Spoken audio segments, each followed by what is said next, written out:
Maravilha. Good night, everyone. We are here again for our next live. Hello, good evening. Happy to be here. Welcome again to this second live transmission since we started this path of bringing five plenitudes to Europe at European time zone to start spreading the benefit of the Qigong and Internal Alchemy program.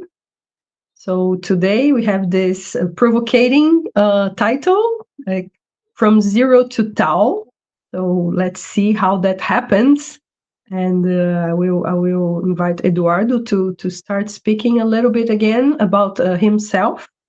Start with me, Ana Claudia Ruedaneri, to the ones who weren't with us last week.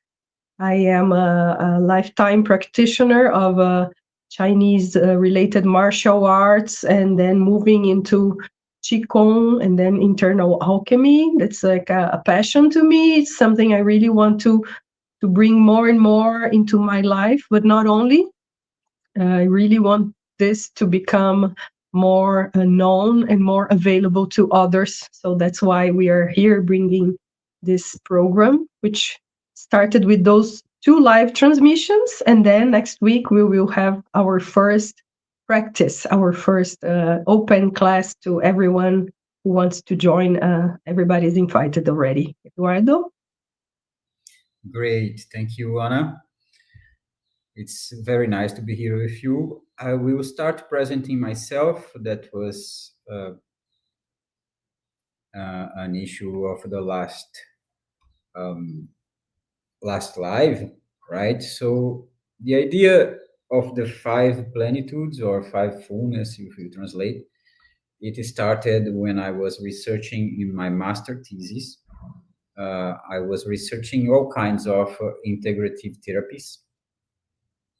And there was a question that was, what is the set of therapies of this, or the set of practices that are necessary to have full health, to live in fullness of vitality, to have a complete health in your life. So I was looking for systems that could offer me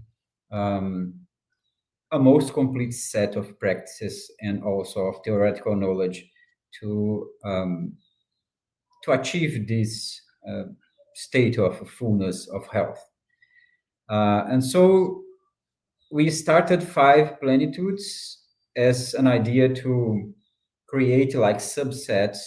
What are the subsets of this complete system of health, or most complete as possible, right?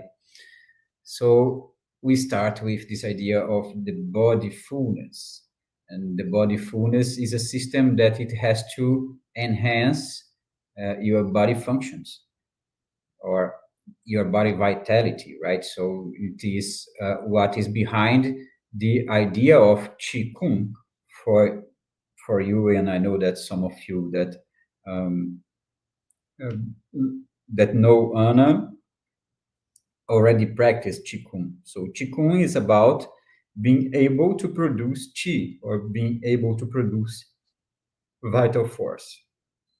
So this is what we understand by body fullness, by a set of practices that are able to produce vital force in the body, and that makes the body live longer and with your functions optimized. Then we have what we call the heartfulness.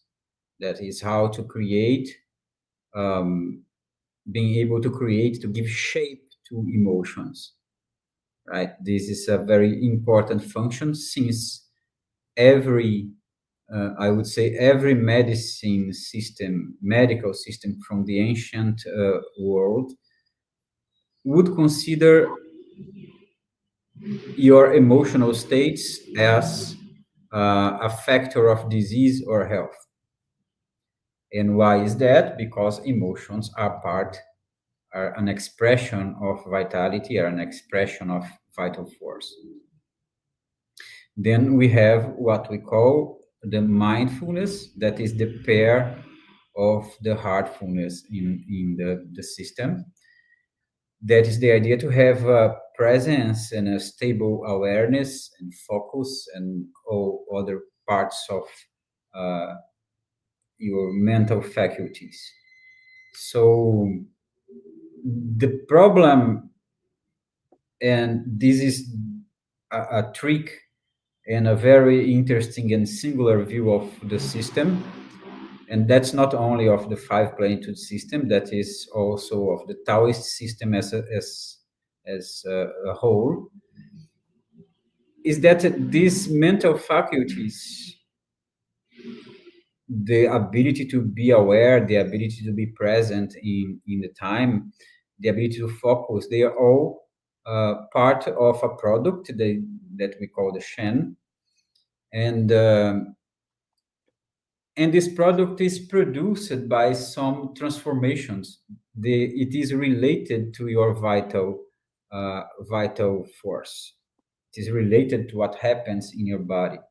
So the background issue is that Taoists do not believe that consciousness, that we may call, that we may translate Shen as, it simply happens, or you may create it by force, by forcing being focused, or by forcing being aware, or by forcing being in the present moment. So this is a result of the transformation and the integrations of all the energies in the body. And this gives a complete different perspective to what we call mindfulness, to what we call the presence of consciousness. So then we have what we call the blissfulness, that is to have a life that is enjoyable, that you have pleasure in living. And this is what is behind the idea of sexual energy cultivation, or using the Chinese term for it, or cultivation of the Jing, G-I-N-G. No, J-I-N-G, yes. So, and this is also a hallmark, a very specific characteristic of our school, and some of other Taoist cultivation schools. There is this idea that you must know how to manage your sexual energy in order to be able to accumulate sexual energy, in order to be able to live a better pleasurable life, and also to use that energy to transmute it into the other fullness, other plenitudes. And finally, we have what we call the purposefulness, or to have a life that is full of purpose, of life purpose. And this is also a very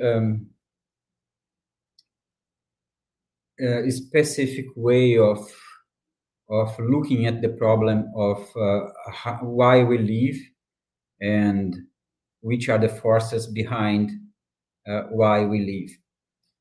And the first issue about the purposefulness is that it is not answerable by the mind. It's not a question that you can answer by asking questions. And to be able to live your life with purpose is also a product of the other fullness, of the other plenitudes. That's why we put it in the higher position of the 5-star that you are seeing in the screen. Is that you must have a cultivation of the other ones, so the purpose may blossom, may arise. And this is the opposite of the idea of start questioning with my purposes. You may do that, Okay, but you may not be frustrated if you don't have a full answer to your questions. And that's when the Taoist system comes and says, okay, well, it's not to be like that. The purpose of one life is hidden. It is to start hidden, and then it may, little by little, step by step, to be discovered, right? So this is the idea behind the five plenitudes, and with this idea, we cover what we believe to be a very good set of knowledge and practices that are a set that are able to best assure what is a life full of health. We started that, I would say, Five Plenitudes project 10 years ago, but it is also, there's a step behind the Five Plenitudes that it was a school of full Taoism that was called the Grande Tríade in Brazil. And the Five Plenitudes is like an external version where we are much like to adapt and to make translations and to make the teachings possible to be followed in our societies, in our culture. So this is one of the missions of the Five Plenitudes, is to be able um, to give and to transmit this knowledge in the conditions of Western culture and Western cities. So I started that, and I'm the founder of the Five Plenitudes because it was created with this purpose. And I'm also an acupuncturist, and I have a PhD in collective health. My studies in the academic environment were about health promotion in Chinese medicine and Taoism. So these ideas of the five plenitudes, it had already scholar treatment to it. So it is very well consistent in terms of theoretical background. Manuela Ferraiolo is a naturopath, a specialist in natural gynecology, and she's one of our instructors. And here in Brazil, they're responsible for the communications and productions.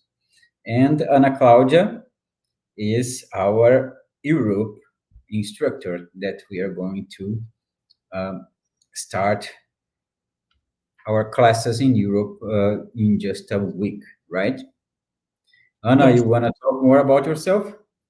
No, I think it's good. I'm really, again, happy to be starting this new branch of Five Plenitudes. I've been Eduardo's pupil since 12, 13 years ago. Also have lessons with Manuela. She's an amazing female Taoism instructor and masters many things that we are going to bring into the program in Europe in the future as well. So let's go. Let's continue. Great. Thanks for bringing the Five Plenitudes concepts to everybody here. So we learn more and more together about the school and the program. The methods will come soon. But I think you also want to speak a little bit about the different aspects of Five Plenitude as a school, as a system. Perfect. So we have different lineages. We have a lineage of internal alchemy. We have a lineage of a ritual shamanic Taoism. And we have a lineage of laboratory alchemy that is applied to Taoist herbs. We have, as I have already said, a scholar and academic studies in Taoism. And we have a lineage of Qigong and martial arts. So my job as the founder was to be able to build or rebuild, as I believe, a set of knowledge that integrates aspects of what was a full program school of Taoism in ancient times. This is it was an interesting project, and it is running for more than 10 years now. The five plenitudes specific itself. So I will show you a bit of our story. So here at the left, it is me, my internal alchemy teacher, and the immortal that we were looking for in 2009 inside China. 电网查实已退出配置模式，请断电重启音箱后重试。 Here at the right, we have Livia Kohn, that is my also known in the world as the mother of the Tao, that is one of the most influential scholar researchers on Taoism.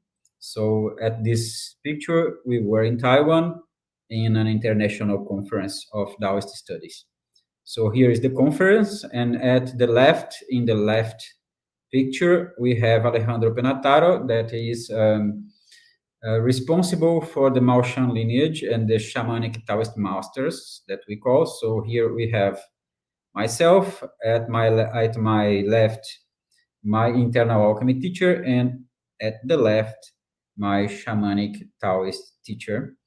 And here is his teacher, so the three of us, 3 stages in the lineage. Master Li was the one who taught Mao Shan lineage and shamanic Taoism to Alejandro, who taught me. And here we have a place in Rio de Janeiro that's called the Laje Parque. That was our group of Qigong and martial arts. We trained each one, Tai Chi Chuan, Pak Wa Chan, and this was by Master Tsai. And so these are the sources of our knowledge and our project, and I have given a kind of integration process and also of theoretical refinement to all these knowledges. And so this is the background part of the 5 plenitudes. And as I said, 5 plenitudes is a school that adapts all this knowledge to what is possible to study in our environment, in our culture and environment, in our daily life. Okay. And what is behind all of those things is this idea of yang sheng that we call in Chinese. It's the idea of the cultivation of life, the cultivation of the ability to create life and to recreate life in your own body. And this is very important because we should understand that one system that is able to give a fullness of health, it cannot be a prisoner of the idea of illness. So cultivating health is not about curing illness, but curing illness and treating illness and disease are a stage necessary to cultivate health. And that is one thing that we must understand, that health is not the absence of disease. To look as health as, oh, okay, I have nothing, which means I have no disease, is very, very little. It's not a good project for really cultivating health and understanding what is to live health in fullness. And all these ideas we can find in some classical texts, some Taoist classical texts, like the Shen Jing, that is the treatise of herbs of the divine farmer. That's a possible translation for this title. And in this book, we have this interesting thing that is, he classifies the stages of the cultivation of health. So if we start from below, you will see, well, the lower class of medicine deals with the treatments of diseases. So if the human being wants to start removing heat, removing pathogenic factors from the body, etc., so he should use the lower class of medicines. So here we have a very interesting thing, that is, what's considered the lower class of medicines is what our culture consider medicine, right? We consider good medicine that which is more able to cure diseases or treat illnesses, right? And so this is just 1/3 of the aspects of Yang Shen, of the cultivation of health. So we go to the middle class of medicines that deals with the process of nourishing nature. And if the human being wants to prevent imbalances and supplement deficiencies, you should use it. So this idea behind the middle class is that we have a tendency to imbalance the cultivation of the life force in our bodies. And so this second stage is about harmonizing and balancing the cultivation of life inside the body and the psyche and emotions and etc. And then we have the superior class of medicine, which deals with the process of nourishing destiny. It corresponds to heaven. And if the human being wants to prolong life without aging, they should use it. Okay, so when we see and we look into real classical texts, we see that in that culture and in that environment, the idea of curing diseases or curing illnesses is a very small part of the whole process. And the higher part and the pinnacle of the whole process is about being able to nourish destiny, what means to nourish a life that is full of purpose. And the result of this is that the human being prolongs its life and slow ages at a very good point, right? And this is interesting if we think of the connection with earth and heaven and man in the middle.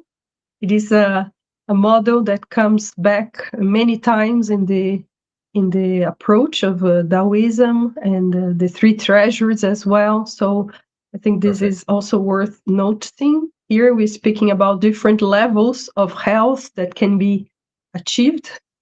Today I'm at the very lower one with my coughing here. And then, going forward with emotional and then life prolongation with lots of vitality. So, this is a very interesting format. Exactly. So the Taoists, they love to repeat this classification of things in three aspects: the heavenly, the middle class, and the lower or earthly class. And also classifications in 5 elements or 5 phases, resonances. So what if you could cultivate your health? And now we are going to present the arts of well-being and longevity. And the first step of these arts that we call, and Anna has already said, that is the art of cultivation, the 3 treasures. So from 0 to Tao, cultivating the 3 treasures is the start, is 0 and 1. This is step 0, and also at the end of the cultivation of the 3 treasures, you're going to be in the stage 1. And the cultivation of 3 treasures is the same idea as the 5 plenitudes. It's the idea that you have to being able to produce those substances and to manage the production of those substances in order to uh, create health or yang shen, as we say in Chinese. And so, Anna, we will now start presenting for you the cultivation of the three treasures and some other aspects of alchemy as itself.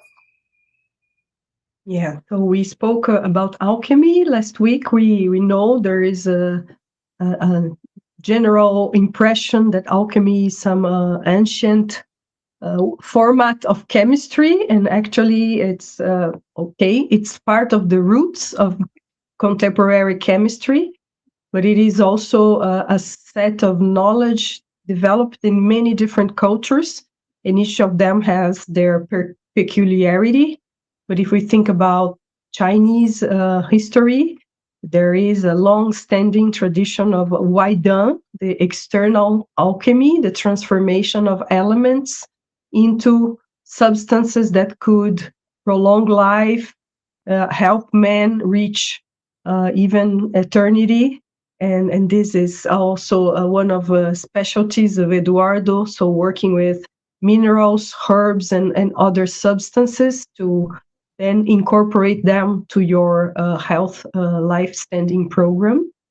And in Qigong and internal alchemy, we speak about Neida. This is the internal alchemy. It's the processes that we can drive into our bodies through the right exercises, the right breathing, the movement, and meditation. So here we're going to be focusing on Neida, the combination of the word inner, inside, and the field where those transformations can happen. And we can make a special session in the future during our theoretical lessons that will occur monthly. We can have a special session to speak about alchemy only. It's very rich and very interesting, but for the moment, let's focus on Neida. Perfect. So here are two pictures. The picture at the left, it portrays the idea of the Waidan, that is, you have an external furnace, an external crucible, and then you heat and transform substances in an external furnace. And here at the right picture, we have this same furnace inside a human body, right? So this is Waidan at the left, and this is Neidan at the right. So Neidan is a set of knowledge that looks at the human body as uh, a laboratory that is able to produce substances. It's able to produce substances that creates life, that sustains health. So this is one of the most important concepts, is that we are going to prepare the body to create those substances that create life. And they classify those substances in three sets: Jing, Qi, and Shen, also known as the three treasures. So, Anna, we will start speaking about uh, why cultivate the three treasures and start with cultivating Jing. Yeah, so the Jing is the substance that, if we think of those three levels, if we think about earth, man, and heaven, Jing is mostly connected with the earth. We speak about earthly energies being brought to our body and then use it for those transformations. So to cultivate the internal Jing. We speak about the earth, but we also speak a lot about water in that sense, because those are the essential substances of nature and the essential components of our body. So the cultivation of the Jing is a lot related with our essence, with our sexual energy, and everything that relates to reproduction and recovering our body. So our bones, our nails, hair, all of our liquids that run inside the body, the lymph, the blood, and like I said again, the reproductive system. So the cultivation of the Jing through the right set of movements, breathing and meditation will bring us many benefits. So it starts by opening our channels and activating this sexual energy, which can be used for many things. Expanding our capacity to feel pleasure, for example, it's part of the plenitudes, as Eduardo was explaining in the beginning, but also harmonization of our energies, multiplication of the sexual energy as we go forward in the program. And then to the left of the chart, you can see some of the practices that we will do. So it's a lot about different qigong to prepare the body, to activate the body. Let's think that this is new to us. So we will start by the basics. We have many practices that will help us become ready and then evolve into that path. Exactly. So the idea of cultivating sexual energy had a very interesting story. I don't know if you know. I will tell you this story that's called the $1,000,000 point. So, but before I tell you this funny story, I will ask you to give like to us. I forgot about that, and that our chat is available. We may have, so we are speaking about a lot of things here, covering a lot of subjects. It may be overwhelming, it may be nice. So put your questions and ask for more or less in the chat, that we can also communicate better with you. The $1,000,000 point is a story that happens in the New York Chinatown, that was in the 70s, when the Taoist knowledge were being more famous in the Western world. And there was a guy with sexual dysfunctions, and there was a Taoist that made a promise to heal the sexual dysfunction, and but he charged $1,000,000 for that. And the story tells that the guy paid $1,000,000, and the point that was used is this in the screen, is what we call the perineum. So the guy transmitted a lot of qigong and practices that are based on activating the huiyin in Chinese, or activating the perineum, and this has a lot of effects on the storage and generation of sexual energy. So I have this idea that we have specific sets of practices that will cultivate the sexual energy. And of course, one of them is about cultivating the power of the sexual muscles in the perineum. It is about knowing the right postures that can cultivate sexual or water energy, like the golden turtle. It is about using substances that we call the substances to tonify the Jing, or to tonify the sexual energy, as we have here the epimedium weed that we have available in our places, and the deer antler is not so available in our places, but we have a lot of knowledge of how to use herbs to enhance sexual energy. And finally, we have what we call the sexual therapy, or the sexual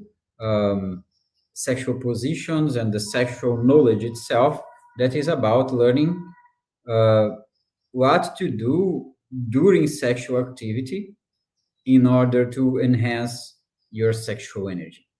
So this is part of what we call cultivation of the Jing, or cultivation of the sexual energy. What you gain by cultivating Jing? And I Yeah, will so tell. like I was starting to say, sexual energy has a lot to do with our regeneration and ability to improve the well-being in general. We all know sexual energy, sexual pleasure, well-being starts to bring other benefits to life. So here, very clearly, when you cultivate Jing, when you practice the Qigong, we start to feel better energy overall, more disposition. You really change your level of sensitiveness to touch, to the sexual activity, and start bringing pleasure to different parts of the body, to new parts of the body. It's really a very interesting experience how the ability to feel pleasure on other parts of the body starts to come. Something that I feel is very interesting from cultivation of Jing is that it also impacts our other levels of energy. So the Qi and the Shen that we're going to be speaking soon, because those three energies, they are all connected and they are also interchangeable. You know, when you have an excess of Jing, you start nourishing your Qi and then you start nourishing your Shen. So there is an overall benefit to health, to consciousness, to vitality. So that's why the five plenitudes concept is also very well interconnected. Perfect. And then the next part of the first step of the Tao is about cultivating Qi, or cultivating vitality.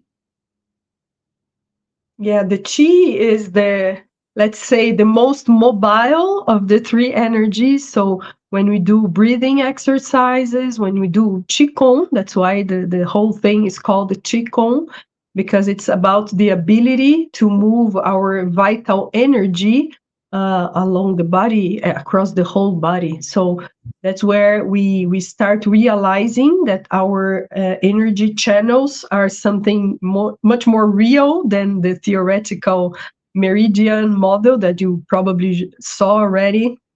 You start feeling them. It's a whole new connection with our energy channels, and this brings a lot of regulation to the body and self-regulation. I think I'm paying for some of my bragging because now I having this cold and this allergy, but usually I say, yeah, I never get sick, you know, because it's really a different connection that you start building with your health system.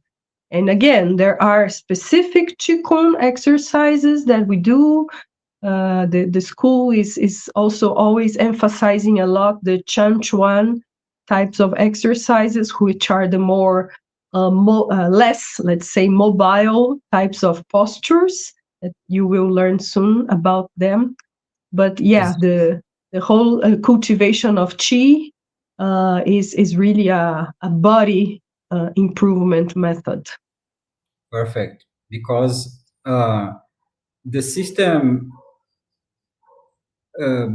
understands that the Qi have specific places to run. So this is a representation of the classical circulation channels of Qi.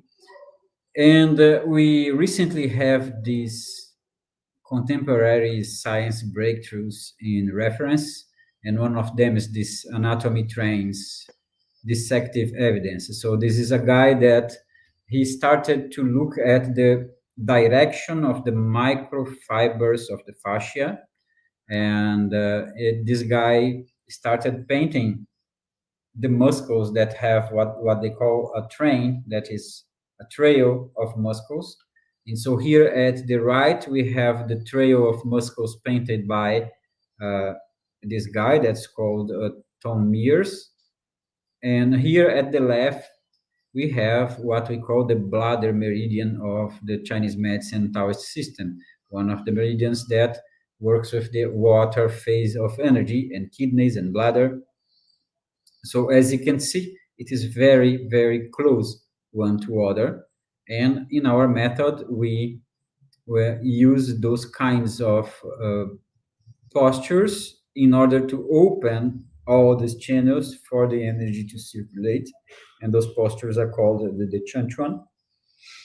So here we have at left one student that is not in a good posture, and here we have the same student aligned in a way that maximizes the flow of the qi, the flow of energy, right? So this is about cultivation of the qi. It's about qigong, and we have, as Anna said, this emphasis on postures, but we also have movement qigong that is made in a very specific way uh, to promote the processes that we want in internal alchemy. So the qigong that we practice is very connected and very directive of internal alchemy processes. And then we finally have the cultivation of the Shen. Yeah, the Shen being the more related to consciousness, to our ability to connect with the external world and the superior instances of consciousness. So we could say also it's the lighter type of energy. Cultivating the Shen is, let's say, a third step. We start with the Jing and Qi, preparing the body, strengthening the body, learning how to increase our vitality, our creativity, our well-being in general, and then we move to the cultivation of the Shen.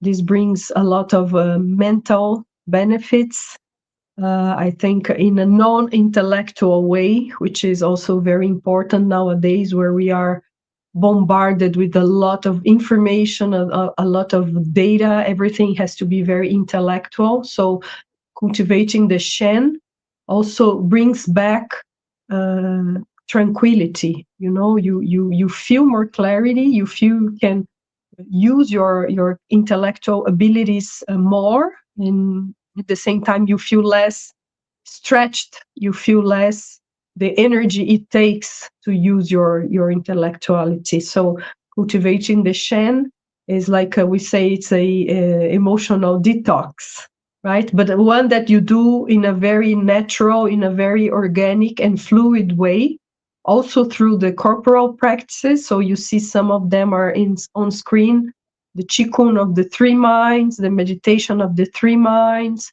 the series of healing sounds that we learn to do and connect with the organs and the health of the individual organs. But also one very simple and very precious, that is the internal smile. So would you like to speak a little bit about that? I can speak about that. So the first thing is that the set of the cultivation set of practices that are for cultivation of Shen, as we said, it also depends on the other two sets. So you cannot just start, okay, let's fix the mind and let's have awareness by the mind itself. It is a product of vitality, and as a product of vitality, you have to have the other two treasures cultivated. And the other thing that is very important about the cultivation of the Shen in our system, and that is in many Taoist systems, is this idea that you have to be able to give shape, to give quality to your emotions. So the negative emotions, they are like a seesaw of Shen. So if you have plenty of negative emotions impacted in your body, and yes, for the Taoists, all the emotions are in the body, you may not sustain higher levels of Shen, of consciousness. So that's why you need this emotional transformation. And one of the methods of the emotional transformation, one of the methods, a base method, is the idea of developing the internal smile. Is a kind of feeling that you start developing inside the heart. How you have specific movements of qigong to do that. You have specific postures of a stillness posture to do that, and then you start to developing this internal feeling in the heart that is a feeling that when it starts spreading, it has the ability to process and transform emotions. It's one of its abilities. Also, it has abilities to direct the vital energy to its rightest place in the body. And this is just the first step of the cultivation of the Shen. So then we have the other steps that are integrating the brain with the heart, with what we call the Tantian of the center of the transformation of emotional energies. And this is a very important step.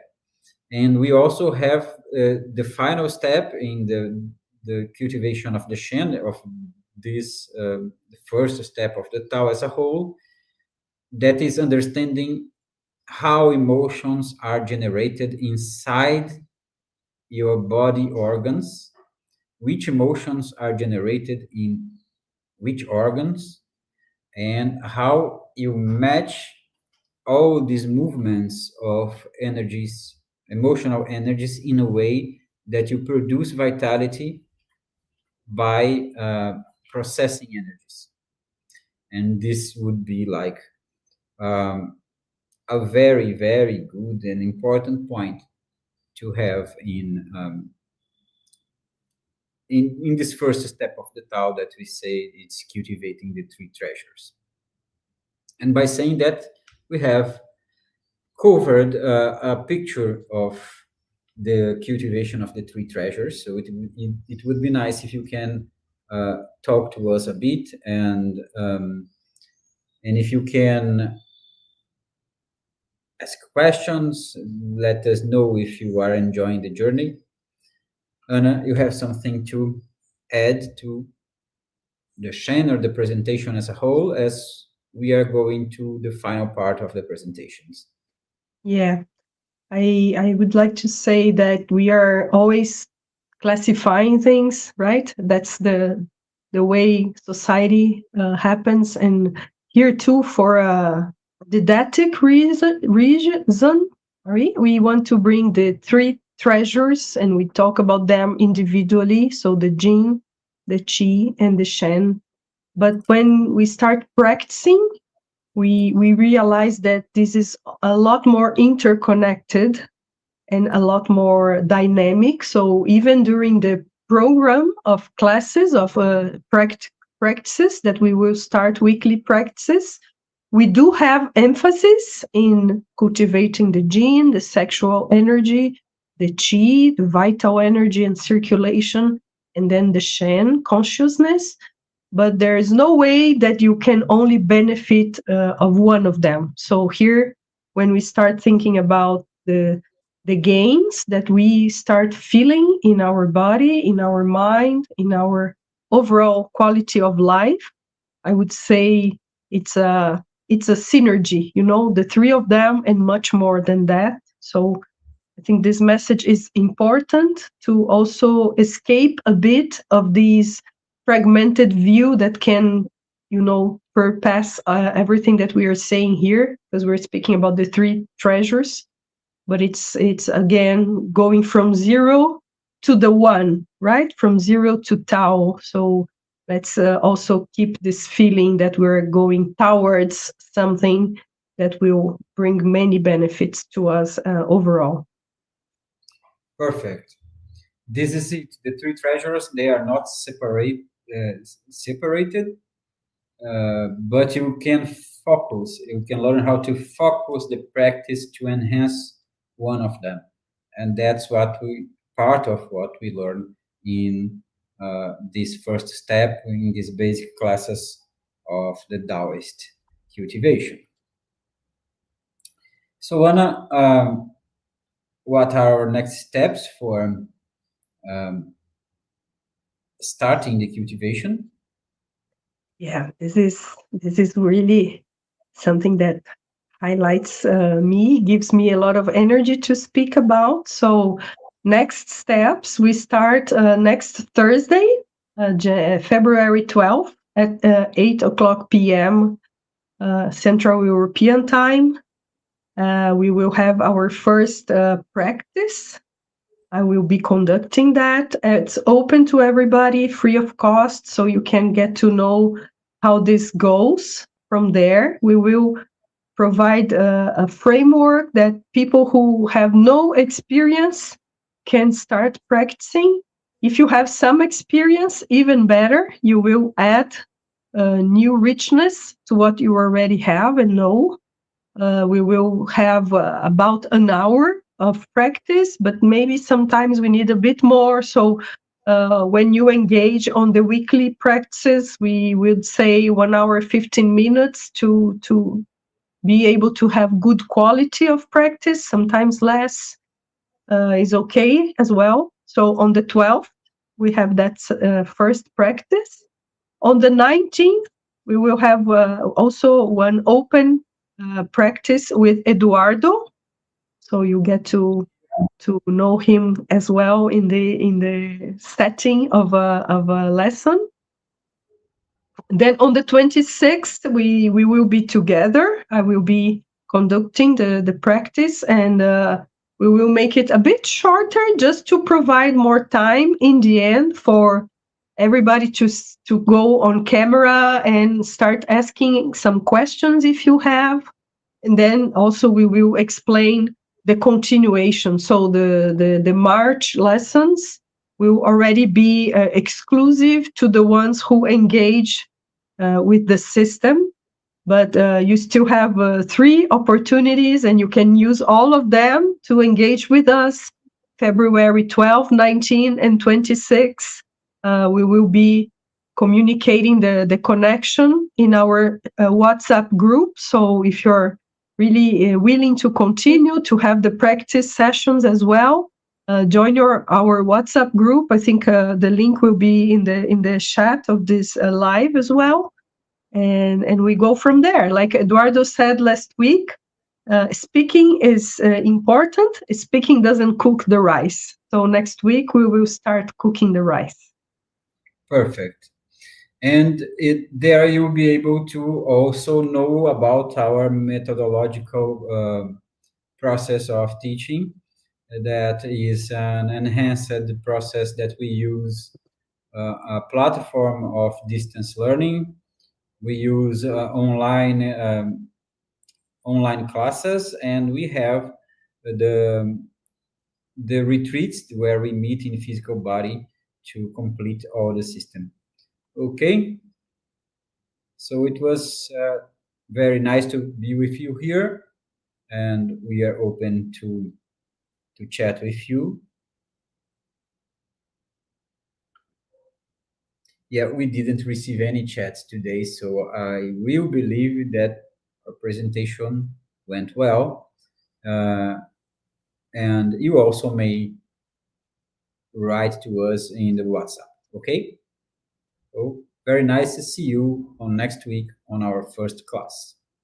Thank you. See you soon. Thanks. Bye-bye. Bye.